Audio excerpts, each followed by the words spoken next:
इस पीडीएफ को आप नीचे दिए गए डिस्क्रिप्शन बॉक्स से डाउनलोड कर सकते हैं। हिंदी और इंग्लिश दोनों मीडियम में अवेलेबल है।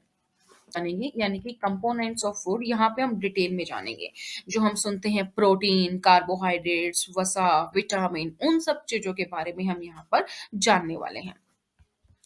तो सबसे पहला टर्म खाद्य पदार्थ, क्योंकि खाद्य पदार्थ क्या होता है, हमने ऊपर भी देखा कि प्रत्येक व्यंजन जो है एक या एक से अधिक प्रकार की कच्ची सामग्री से बनता है जो हमें पादपों और जंतुओं से मिलती है। खाद्य पदार्थ क्या है, जो व्यंजन होता है जो कच्ची सामग्री इसमें लगती है, चाहे वो जंतु से मिली हो चाहे वो पादपों से यानी कि पौधों से मिली हो, तो वो क्या है, खाद्य पदार्थ।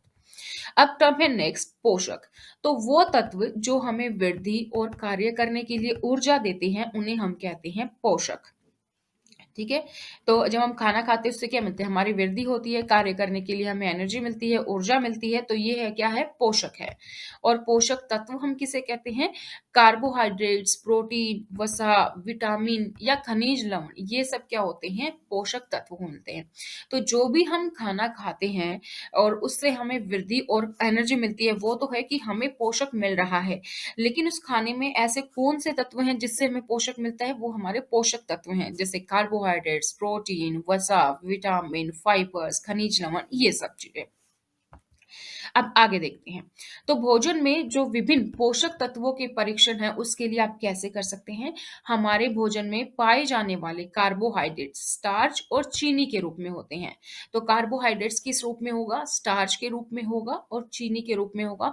स्टार्च आयोडीन परीक्षण में नीला रंग दिखाता है।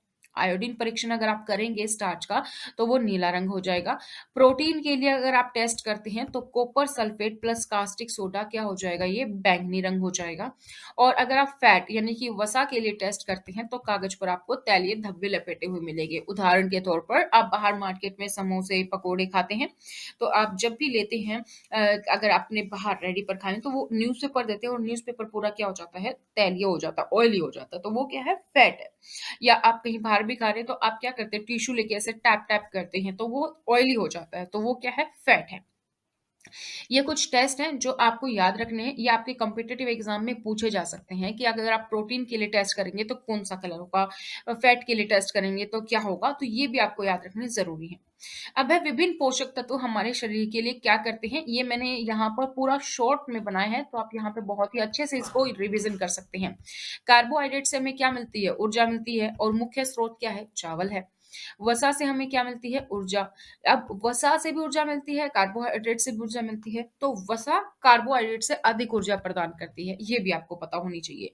लेकिन क्या है, वसा थोड़ा सा लेट रिएक्ट करती है। जैसे कि मान लीजिए कभी किसी भी इंसान को क्या हो जाता है, वीकनेस होती है, लेकिन हम उसको घी तो नहीं खिलाने जाते, अगर उसको ज्यादा वीकनेस हो तो हम उसको क्या देते हैं, ग्लूकोज डी। क्यों, क्योंकि वो ज्यादा जल्दी रिएक्ट करेगा और घी को रिएक्ट करने में टाइम लगेगा। वसा और कार्बोहाइड्रेट्स दोनों ही जो भोजन होते हैं उनको हम कहते हैं ऊर्जा देने वाले खाद्य पदार्थ हैं ये। अब है विटामिन ए। विटामिन ए से हमारी आंखें स्वस्थ होती हैं, हमारी स्किन अच्छी होती है। तो ये मिलता है हमें विटामिन ए मछली से, दूध से, गाजर से। विटामिन सी की बात करें तो ये हमें रोग से लड़ने की शक्ति देते हैं, और ये हमें मिलता है नींबू, संतरा, टमाटर से। विटामिन डी हड्डियों और दांतों के लिए कैल्शियम का उपयोग करने में शरीर की मदद करते हैं, और ये मिलते हैं हमें मछली, मक्खन, दूध, अंडों से। प्रोटीन की बात करें तो प्रोटीन शरीर की वृद्धि और मरम्मत करता है, और ये हमें मिलता है अंडे, पनीर, मछली और सोयाबीन से।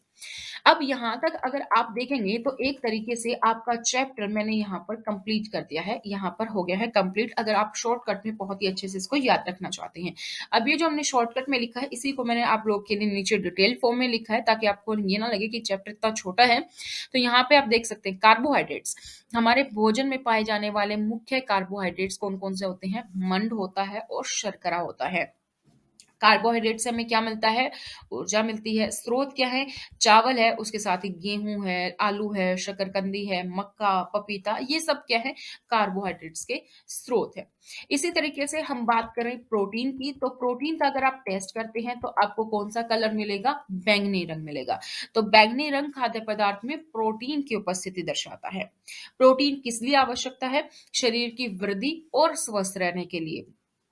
अब प्रोटीन के स्रोत की बात करें तो जो आप घर में चना, मटर, राजमा, मूंग, सोयाबीन खाते हैं, इन सब से प्रोटीन मिलता है। साथ ही मांसाहारी लोग जैसे मांस, अंडे, मछली खाते हैं, उससे भी प्रोटीन मिलता है और दूध, पनीर से भी प्रोटीन मिलता है। अब नेक्स्ट है वसा। कागज पर अगर तेल का धब्बा दिखाई देता है तो इट मीन्स क्या है? वसा है। वसा क्या करती है? वसा भी हमारे शरीर को ऊर्जा देती है। अब वसा के स्रोत देखिए तो कोई भी ऐसी चीज जहां से आपको तेल की फील आती है, तेल हो सकता है, जैसे मूंगफली है, मूंगफली में से भी तेल निकलता है, तिल है, तिल से भी तेल निकलता है, गिरी मतलब बादाम, तेल जंतु से, अंडे है, मछली, मांस, दूध, घी, ये सब क्या है? ये वसा के स्रोत है।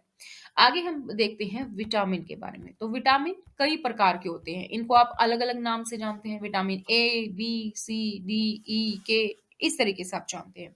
लेकिन जो बी है, विटामिन बी, उनका पूरा एक ग्रुप होता है 1 से लेकर 12 तक। तो इस समूह को हम क्या कहते हैं? विटामिन बी कॉम्प्लेक्स कहते हैं, जो कि हम आगे की जो एनसीईआरटी आएंगे, आगे की क्लास की, उसमें हम डिटेल में देखेंगे।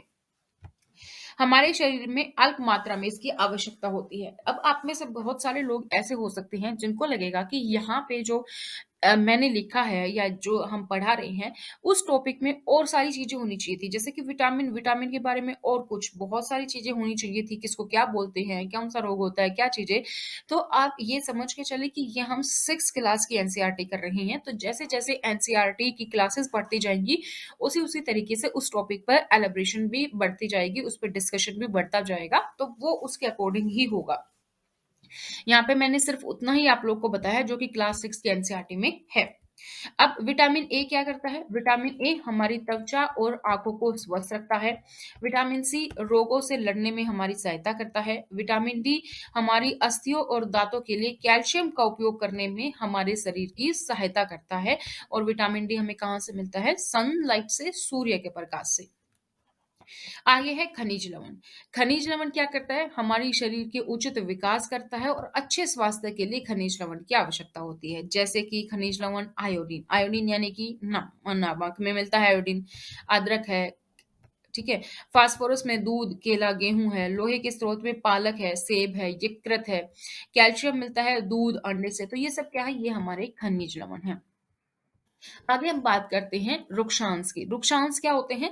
हमारे शरीर को आहारी रेशों और जल की भी आवश्यकता होती है, तो जो आहारी रेशे होते हैं उनको हम जानते हैं रुक्षांश के नाम से। और ये हमें कहाँ से मिलते हैं? साबुत अनाज हो गया, दाल, आलू, ताजे फल और सब्जियां, इनसे मिलते हैं। रुक्षांश क्या होते हैं? बिना पचे भोजन को बाहर निकालने में हमारी शरीर की सहायता करते हैं। जल भोजन में उपस्थित पोषकों को अवशोषित करने में हमारे शरीर की सहायता करते हैं। यह कुछ अपशिष्ट पदार्थों जैसे कि मूत्र और पसीने को भी शरीर से बाहर निकालने में मदद करते हैं। अब आहार क्या होता है? आहार जो भी हम पूरे दिन में जो कुछ भी खाते हैं वो क्या है? हमारा आहार ही है। लेकिन अगर उसको हम संतुलित करके खाएं तो वो हमारा हो गया संतुलित आहार। संतुलित करने से मतलब क्या है? कि हमारे शरीर की वृद्धि और अच्छे स्वास्थ्य बना रहे, उसके लिए हमारे आहार में वो सभी पोषक तत्व उचित मात्रा में होनी चाहिए जिसकी हमारे शरीर को आवश्यकता है। आजकल आप बहुत ज्यादा सुनते हैं डाइट, डाइट पे हूँ मैं, ठीक है। कैलोरी मुझे इनटेक जो है वो अच्छे से लेनी चाहिए, वो क्वांटिटी सही होनी चाहिए, आपको बाहर का जंक फूड ज़्यादा नहीं खाना चाहिए। तो एक भोजन संतुलित वो होता है जिसमें कि सभी पोषक तत्व उचित मात्रा में हो। हमारे इस शरीर को जितनी प्रोटीन की ज़रूरत है उतना ही हम प्रोटीन ले रहे हैं, जितनी कार्बोहाइड्रेट्स की ज़रूरत है उतना ही हम कार्बो ले रहे हैं, जितने फैट की ज़रूरत है उतना हम फैट ले रहे हैं। तो अगर वो सारी क्वांटिटी उचित मात्रा में हुई तो वो भोजन हमारा हो गया संतुलित आहार। और जैसे हम बच्चों को बताते हैं, एक नॉर्मल जो स्टार्टिंग से जब हम शुरू करते हैं बच्चों को क्लास में, जब भी संतुलित आहार का चैप्टर आता है तो हम क्या बोलते हैं? एक ऐसा भोजन जिसमें कि सभी पोषक तत्व उचित मात्रा में हो, जैसे कि आप खाना खा रहे हैं तो उसमें आपके पास रोटी भी है, आप सलाद भी लिया, अपने अपने दाल भी ली है, अपने दही ली है, अपनी सूखी सब्जी भी ली है, आपने मीठा भी लिया है, तो वो सारी चीजें क्या होगी? एक संतुलित आहार की तरीके से। अब जैसे देखते हैं, जैसे दालें हों, मूंगफली हों, सोयाबीन, अंकुरित बीज, मूंग, चना, तो दालों में से कुछ होना चाहिए। उसके अलावा केला, पालक, सत्तू, गुड़, फल, सब्जियां आदि, ये सब क्या है? ये सब संतुलित आहार में आता है।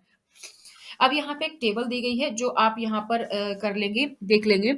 ये टेबल मैंने सारी एनसीईआरटी की जो भी पिक्चर्स हैं वो सब मैंने एनसीईआरटी की जो बुक है वहीं से मैंने आपके लिए कॉपी पेस्ट की है ताकि आप लोग को आसानी रहे। जैसे विटामिन ए की बात करें, तो विटामिन ए से क्या होता है, आपकी देखने की शक्ति जो है वो क्षीण होती है, यानी कि आंखों की रोशनी कमजोर होती है। तो इसके लक्षण क्या होंगे, कमजोर दृष्टि होगी, रात में या अंधेरे में आपको कम दिखाई देगा, कभी कभी पूरी तरीके से दिखाई देना बंद हो जाएगा। विटामिन बी वन की बात करें तो बेरी बेरी दुर्बल पेशियां और काम करने के ऊर्जा में जो है वो कमी आ जाती है इससे। विटामिन सी की कमी से कौन सा रोग होता है, सक्कर, मसूड़ों से खून निकलना, घाव भरने से अधिक समय का लगना। तो यहाँ से क्वेश्चन आपका मोस्टली देखने को मिलता है, किससे कौन सा रोग होता है, तो ये आप जरूर याद रखें। विटामिन डी की बात करें तो विटामिन डी से होता है रिकेटस, और अस्थियों का मुलायम होकर क्या होता है, मुड़ जाती हैं। कैल्शियम, अस्थियां और दंतश, यानी कि कमजोर अस्थियां होती हैं और दंतश होता है। आयोडीन की कमी से कौन सा रोग होता है, गाइटर यानी कि घींगा। इससे क्या होता है, गर्दन की ग्रंथि फूल जाती है, बच्चों में मानसिक विकलांगता आ जाती है। और लोहे से क्या होता है, अरक्तता यानी कि खून की कमी, और इससे क्या होगी, खून की कमी होगी तो क्या आएगी, वीकनेस होगी, एनीमिया होगा, कमजोरी आ जाएगी। तो ये हमारा हो गया यहाँ पर चैप्टर नंबर सेकंड। नेक्स्ट हम इस पीडीएफ को आप नीचे दिए गए डिस्क्रिप्शन बॉक्स से डाउनलोड कर सकते हैं, हिंदी और इंग्लिश दोनों मीडियम में अवेलेबल है।